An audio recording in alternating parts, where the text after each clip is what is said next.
The red line was a neutrality for Ukraine, that they could not enter NATO. And in the end, when they get this, if they get this peace agreement, in the end, that's probably going to end up being the case anyway. No. I bet you that one of the conditions will have to be that Ukraine, promise to remain neutral, will not be part of NATO. Well, I'll tell you what, you can never give in to what Russia wants other nations to do. We have a Monroe Doctrine, and I think we would be very concerned about this kind of action in our hemisphere. I think he said, keep it neutral, and in the end, probably Ukraine is going to lose more land because of this. Again, the main problem here, as you see, and as we discussed, well, no, actually the main problem is still China. And now we've created a bigger bloc, China and Russia together. This is why our policymakers aren't thinking long term. I just want to zoom in really fast, because the entire time it seemed that Kilmeade was a bit uncomfortable. He was giving some serious side eye, and he wanted her to just, hey, pipe it down a little bit here, because this is looking really bad. Watch this again. That's why we should have never provoked them. I mean, they made very clear that there was a red line. The red line was a neutrality for Ukraine, that they could not enter NATO. And in the end, when they get this, if they get this peace agreement, in the end, that's probably going to end up being the case anyway. No. I bet you that one of the conditions.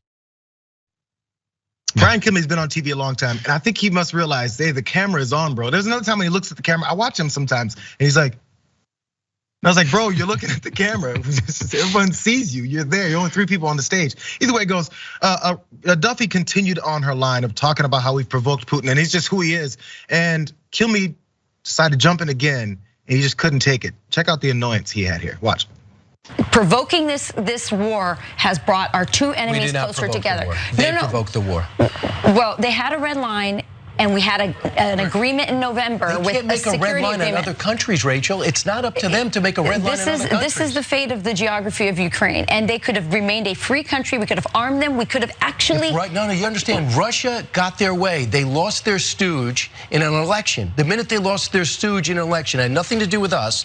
They took Crimea and the 2 Donbass regions. And they said, we're going to do more unless you put our guy back. We go, not only are we not going to put your guy back, we're going to have more elections. And then Zelensky beats Poroshenko, and now he established himself with 70% of the vote. Why should a democracy give up because Vladimir Putin's a lunatic? Well, what is happening on the ground? It's the reality. He is who he is. He is who he is. So Fox and Enemies has gone a little bit hot here, David. In fact, the Kilmeade had to say a few things that are correct. This is the only way this works. Imagine your name is Brian Kilmeade and you're one of the smarter people on a political panel. Like, this is unbelievable to see this kind of interaction. So Duffy here, apparently she's from the 1994 season of MTV's The Real World. That may give you a little indication as to where her education comes from, and it's not the real world. So I don't know. I mean, moments like this, I don't want to give Brian Kilmeade too much credit because largely he's terrible and wrong. But it's good to see on at least this issue he has some education. He pushes back and he's willing to push back. And this is the kind of thing you don't often see these sorts of interactions, these debates on other networks, because they usually have people on that at least have some kind of base level competence. But Fox News has no base level. They'll put anybody on. So you have these rare interactions where there's actually some fight and some occasional knowledge being given out.